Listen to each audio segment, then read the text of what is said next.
Good morning, welcome back to a little vlog. Today is the 17th of, what month are we in? October? 17th of October, and today I'm heading to London for the Disability Power 100 ceremony. If you watched one of my previous vlogs, you might remember that it was rescheduled, so today's the new date. Heading down to London this morning, and it's going to be quite a long day, so I am going to stay overnight. I am really looking forward to it. The nerves haven't set in yet, but I just think it's going to be quite something to be in a room with so many of the people who I really admire and look up to. I'm going to carry on getting ready. Not going to go like this, although that would be very on brand for me. I've got this dress from Apricot that I really like. I'm really struggling to find dresses and clothes in general that are suitable for someone who's petite in height. So most standard range clothing just looks too long on me. It just looks really silly, and I swear I'm not even that short. I'm sort of like 5'2", 5'3", which I swear is not that uncommon. But if you have any recommendations for places that do not even just petite ranges, but like stuff that just kind of works if you're a similar height. Miss Selfridge is quite good as well, but yeah, definitely keen to hear any of them. I'm also hoping this is the last time I'll have to straighten the long hair and do the workout that comes with that for a while. The appointment is booked, it's getting chopped off, it's getting donated, and I cannot blooming wait.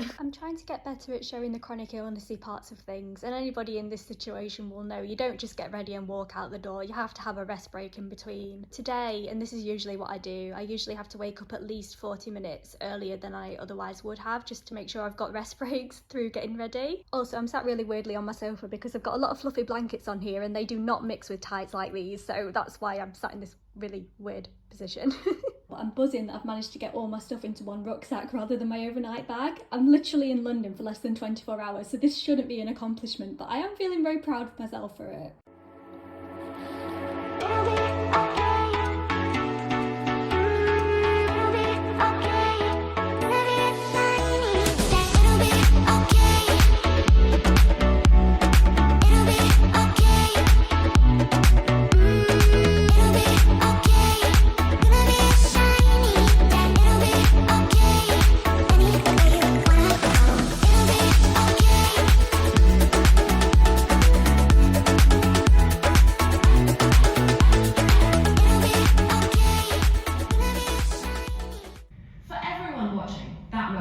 Deeply profound and moving, to say the least. It was also a pivotal moment for the deaf community, and I'm so proud to pay tribute to her as the #1 influencer in this year's Sure Trust Disability Power 100. She showed that deafness is no barrier to dancing, and in that mesmerising moment, she said more than 1,000 words could have done.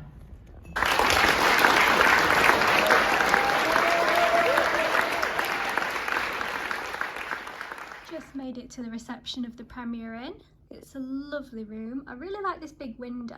Oh, I tell you what, I'm a bit tired. It was, even getting back, that was a bit of a pickle. Every time I went down a road, there was no dropped curb at the end of it, so I had to reroute, had to do a very creative route to get to the Premier Inn. I'm very ready to put my pyjamas on. I'm going to order a takeaway, but that was a really lovely time. The best thing about events like that is just seeing other people, and I was so hoping that I was going to see Martin today. I met lots of really awesome people, and obviously I spent a lot of time with Kate, but all the way through, Martin Sibley, if you're in the disability community, you'll know who he is. We've been connected online for a good few years now, and this was the first time we met in person, and it was so lovely because it was so long overdue. It was really special to be in a room of disabled people who are motivated to do the very best they can in the things they do. And there were so many times where people were talking about the things they do, and I was just there like, why the hell am I here? It was so special to finally get to experience that in person. It's something that I've wanted to accomplish for a really long time. The #1 spot went to Rose Ayling-Ellis, which was just wonderful. Even the whole top 10, the whole top 100 is made up of really amazing people, and it's such a privilege to be part of that. It still doesn't even feel real. But in more pressing issues, I need to decide what takeaway I fancy. I had a McDonald's the other day, so maybe not a McDonald's, but just had such a nice chat with a girl in the lift. Like, she's just gone down and grabbed her takeaway as well, so we mutually compared takeaways. That was a lovely interaction. I'm gonna go and enjoy this. I'm gonna put something on and focus on rest, and I'll see you tomorrow. Good morning. This is definitely not the most flattering light, but we'll go with it. The problem with my wheelchair is that it's got quite a low back, and I've got a really bad habit of when I'm talking to people, I kind of lean myself forward a little bit, and I get a really sore like neck and back the day after. I posted on social media last night about the Disability Power 100, and I've woken up to some really lovely messages. It's so nice to wake up and just to smile that early on, because people have been so kind. And I was having a bit of a flap last night when I was in bed trying to get to sleep. I was there thinking, there was somebody there today who helped 4,000 disabled Ukrainians flee to safety. And I've just been sat here thinking, I got my Instagram people to name my pumpkin this morning.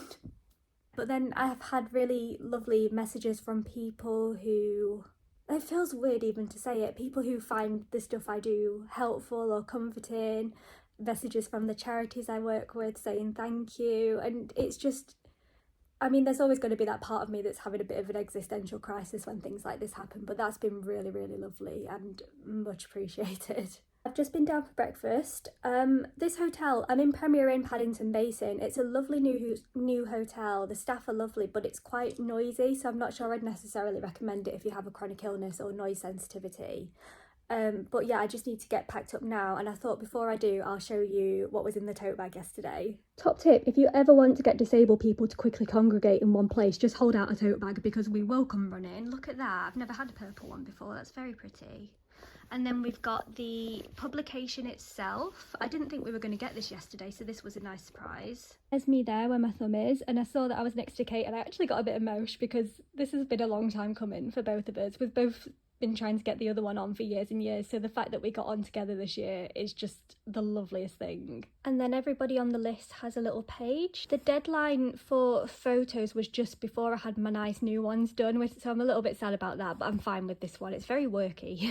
Oh yeah, I was in digital media and publishing category. That was one of a few different categories. This bit here I read last night and also got a little bit emotional. Then everybody got a certificate, and I don't think I got one of these last year, so that's definitely something that's going to be a nice keepsake.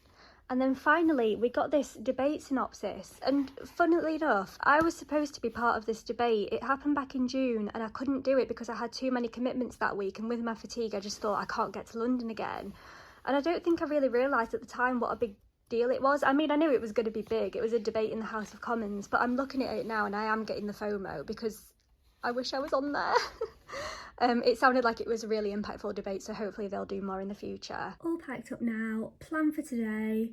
I always try and do at least one new thing, no matter how big or small, when I'm in London. I've not got long, my train's at 12ish and it's gone 9 already, but I think I'm gonna have a walk to Regent's Park, which is kind of on my way back, and I've never been there before, so I think I'll go and have a look at what's there.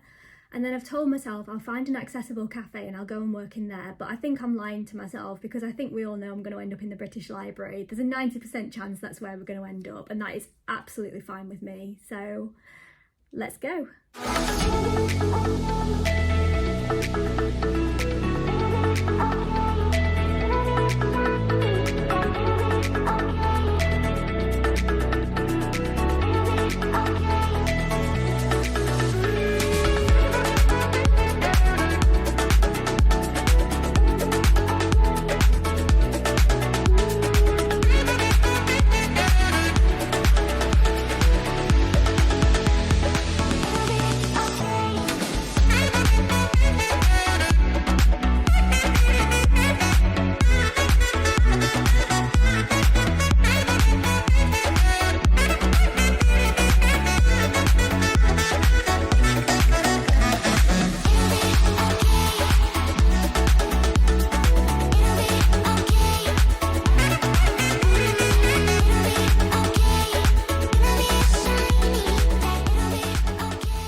Vlogging in a train station. I've properly messed up. My train is actually half an hour later than I thought it was, so I'm ridiculously early right now. I'm just sat in the little passenger waiting lounge at King's Cross and thinking how grateful I am that this is here, because it's so much quieter in here than it is out there.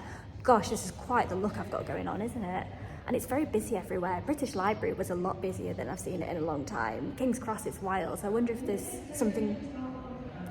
I'm going to put this down. I'm getting really self-conscious. I'll see you in a bit.